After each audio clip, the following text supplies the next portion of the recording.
धन्यवाद करेंगे। धन्यवाद महान जीवित परमेश्वर प्रभु यीशु मसीह खुदा, हम आपका धन्यवाद देते प्रभु आज के वचन के लिए। प्रभु हम आपका धन्यवाद देते प्रभु, आज का वचन को खुदा आप आशीषित करें प्रभु। आज का वचन हर एक के हृदय जीवन में काम करने पाए प्रभु जी।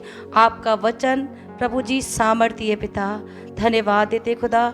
सब कुछ आपके हाथों में देते यीशु के नाम से मांगते हैं, आमेन आमेन। सब लोग अपने स्थान पर बैठ जाएंगे।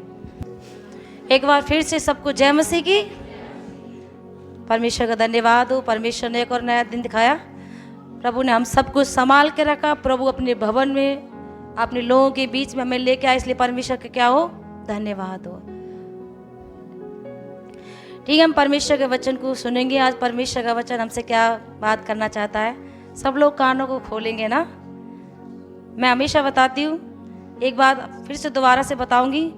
जब हम प्रार्थना करते हैं तो परमेश्वर से अपनी बातों को कहते हैं। जब हम आराधना करते हैं अपने जीवन से परमेश्वर को खुश करते हैं। और जब वचन की बात आती है परमेश्वर हमसे बातें करता है।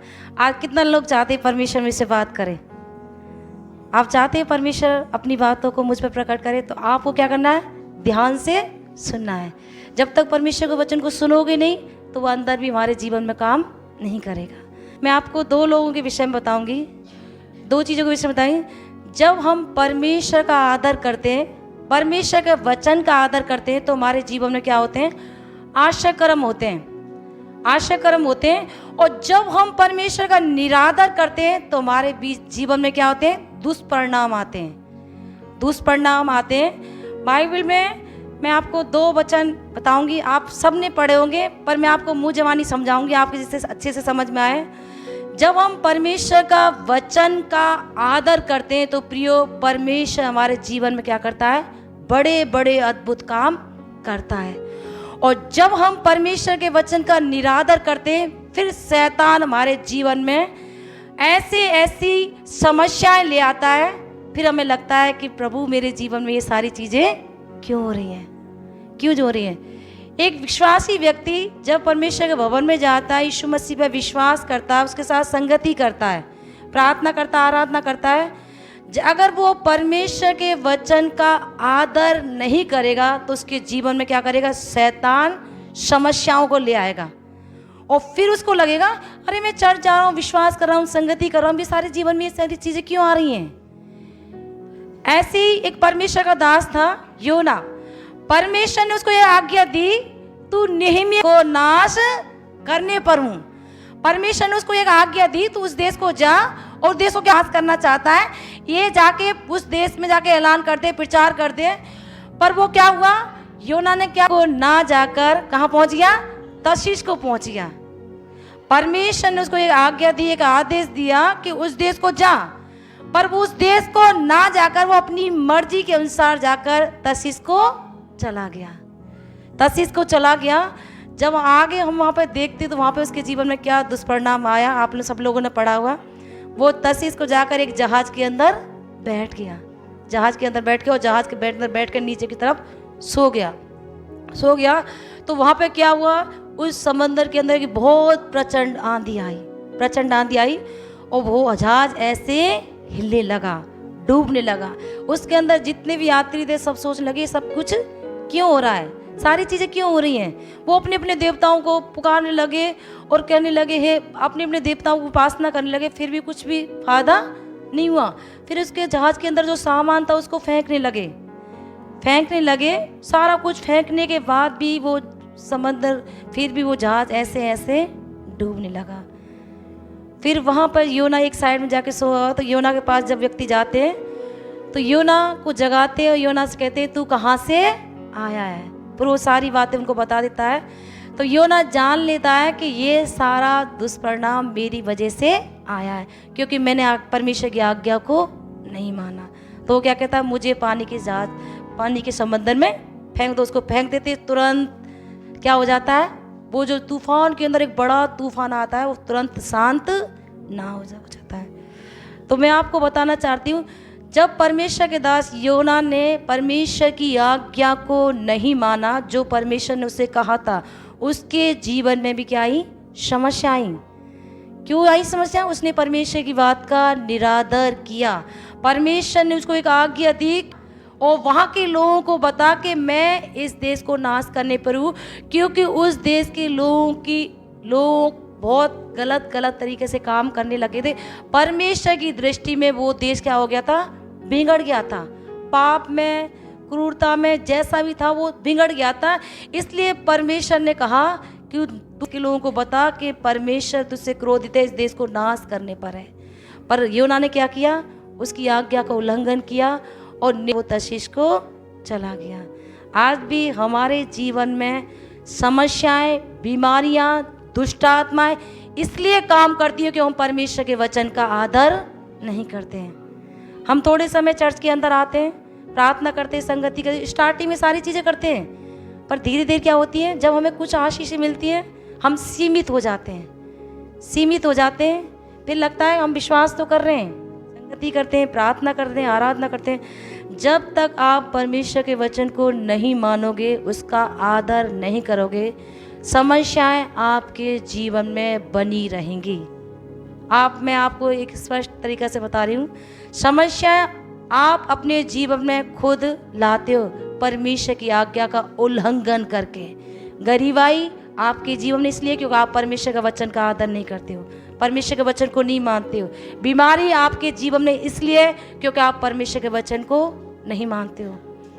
जब तक आप परमेश्वर के वचन का आदर नहीं करोगे, परमेश्वर आपके जीवन में काम नहीं करेगा। अब दूसरी तरफ देखते हैं यूहन्ना की किताब, उसका 2 अध्याय। वहाँ पर परमेश्वर एक शादी के अंदर जाते हैं, यीशु मसीह की शादी के अंदर, सब लोगों ने पढ़ा है यूहन्ना की किताब उसका 2 अध्याय। वहाँ पर क्या होता है?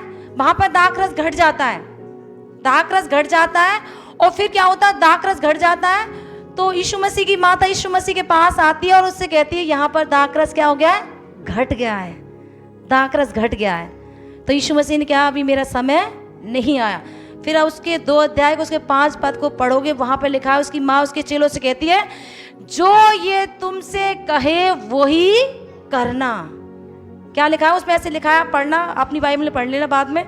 जो वो तुमसे कहे वही करना, जब ऐसा करोगे तो क्या होगा? वहां पर परमेश्वर का काम होगा। यीशु मसीह ने एक आज्ञा दी, जो बाहर जो मिट्टी के जो बड़े बड़े बर्तन रखे थे इनको लाओ, पानी से लवालोन कर दो।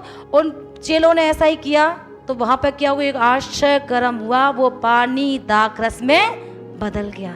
प्रिय, मैं आपको ये की बात बताऊं, जहां परमेश्वर की वचन का आदर होता है वहां परमेश्वर आश्चर्य कर्म करता है, वहां परमेश्वर की उपस्थिति होती है, वहां परमेश्वर की आशीष होती है, वहां चंगाई होती है। जब तक आप परमेश्वर के वचन का आदर नहीं करोगे, परमेश्वर से आप कुछ भी नहीं मांग सकते। आप कितना भी मेहनत, कितनी भी परिश्रम कर लो, मैं आपको आज स्पष्ट बताती हूँ, जहाँ परमेश्वर के वचन का आदर होता है वहाँ परमेश्वर का अद्भुत काम होता है। यीशु मसीह की माता ने स्पष्ट कहा ये जो तुमसे कहे वही करना। वहाँ पर प्रभु की बात का क्या हुआ? आदर हुआ। वहाँ परमेश्वर ने आश्चर्य कर्म किया। जो पानी था उसको परमेश्वर ने किस में बदल दिया? दाखरस में बदल दिया। हमारा परमेश्वर सामर्थ के काम करने वाला परमेश्वर है, अद्भुत काम करने वाला परमेश्वर है, पर करता उन्हीं के जीवन में जहाँ परमेश्वर के वचन का लोग आदर करते हैं। जब तक प्रियो आप परमेश्वर के वचन का आदर नहीं करोगे, परमेश्वर आपके जीवन में काम नहीं करेगा। आप चाहते हो परमेश्वर मेरे जीवन में काम करे, परमेश्वर का वचन का आदर करना सीखें। जब परमेश्वर के वचन का आप आदर करोगे, परमेश्वर आपके जीवन में अद्भुत बड़े बड़े काम करता जाएगा। इस्राएलियों को वो जब कनान देश में जाने वाले थे, बहुत कुछ समय लगता था उस कनान देश में पहुंचने के लिए, पर ना आज्ञा मानने की वजह से उनको 40 बरस उस जंगल के अंदर भटकना पड़ा। आशीषें हमारे बहुत पास होती हैं, परमेश्वर हमें आशीष देना चाहता है, पर क्या होता है हम ना आज्ञा मानने की वजह से उन आशीषों से क्या हो जाते हैं? वंचित हो जाते हैं। आज भी कलीसिया मसीह बहुत सारे लोग हैं, उनके जीवन में बने बहुत सारी समस्याएं, गरीबी बनी हुई है, बीमारी बनी हुई है, आर्थिक तंगी, लड़ाई झगड़ा, ये सारी चीज़ें जूझते रहते हैं। पुराने विश्वासी भी इस चीज़ से जूझते हैं। क्यों जूझते हैं? क्योंकि ना आज्ञा मानने के कारण।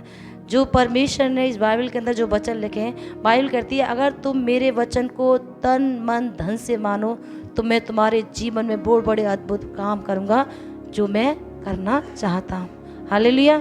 बाइबल में हम बहुत सारी प्रार्थना करते हैं, बहुत सारे वचन का, प्रभु तेरे वचन में ऐसा लिखा है। बाइबल कहती है जब परमेश्वर हमसे वादा भी करता है तो हमें प्रतिज्ञा भी देता है, अगर तुम ऐसा करो तो मैं तुम्हारे जीवन में ऐसा करूँगा। हम क्या करते हैं, प्रभु तूने ऐसा कहा है। बाइबल और भी बताती है अगर तुम ऐसा करो तब मैं तुम्हारे जीवन में ऐसा करूँगा। अगर तुम बाइबल के वचन को मानो, परमेश्वर के वचन को आदर करो तो परमेश्वर आज तुम्हारे जीवन में बड़े बड़े अद्भुत काम करना चाहता है। परमेश्वर अद्भुत काम करना चाहता है। चाहे आप 1 साल की विश्वासी हो, 2 साल की विश्वासी हो, 10 साल के, जब तक आप परमेश्वर के वचन का आदर नहीं करोगे परमेश्वर आपके जीवन में काम नहीं करेगा। जहाँ मैंने आपको बता दिया 2 चीज़ें, जहाँ परमेश्वर के काम आज्ञा का निरादर हुआ वहाँ समस्या आई। हालेलुया। जहाँ परमेश्वर का वचन का आज्ञा का निरादर हुआ वहाँ का आई समस्या आई, और जहाँ परमेश्वर के वचन का आदर हुआ वहाँ परमेश्वर का आश्चर्यकर्म हुआ। हालेलुया हुआ। परमेश्वर अपने वचन का आदर हमारे जीवन में चाहता है। अगर उस परमेश्वर के वचन का हम आदर करें तो परमेश्वर बड़े बड़े काम हमारे जीवन में करना चाहता है। तो प्रियो, परमेश्वर आज का वचन आपको यही सिखाता है, जब आप परमेश्वर के वचन का आदर करोगे तो अपने जीवन में बड़े बड़े कामों को देखोगे। आप प्रार्थना करते हैं अच्छी बात है, आराधना करते हैं अच्छी बात है, उपवास करते हैं अच्छी है, पर आपको परमेश्वर के वचन को भी मानना है। हालेलुया। परमेश्वर का वचन क्या है? सामर्थ्य है। परमेश्वर हमें बलवंत करता है। जब हम प्रार्थना करते हैं हम परमेश्वर से अपनी बातों को कहते हैं, पर हम जब परमेश्वर के वचन को सुनते हैं तो परमेश्वर हमसे बात करता है। आज परमेश्वर आपसे यही कहना चाहता है, अगर आप आज उस परमेश्वर का वचन तन मन से मानो तो वो आपके जीवन में बड़े बड़े अद्भुत काम करोगे। व्यवस्था विवरण की किताब भी पढ़ लेना, 28 अध्याय, उसमें आज्ञा मानने की आशीष भी लिखा है और ना आज्ञा मानने के दुष्परिणाम भी लिखा है। जब परमेश्वर की आज्ञा को नहीं मानते तो दुष्परिणाम हमारे जीवन में आते हैं। बीमारी, समस्याएं, गरीबी, ये सारी चीज़ें कब आती हैं? जब हम परमेश्वर की आज्ञा को नहीं मानते। और जब हम परमेश्वर की आज्ञा को मानते हैं परमेश्वर हमारे जीवन में बड़े बड़े अद्भुत काम करता है। हालेलुया।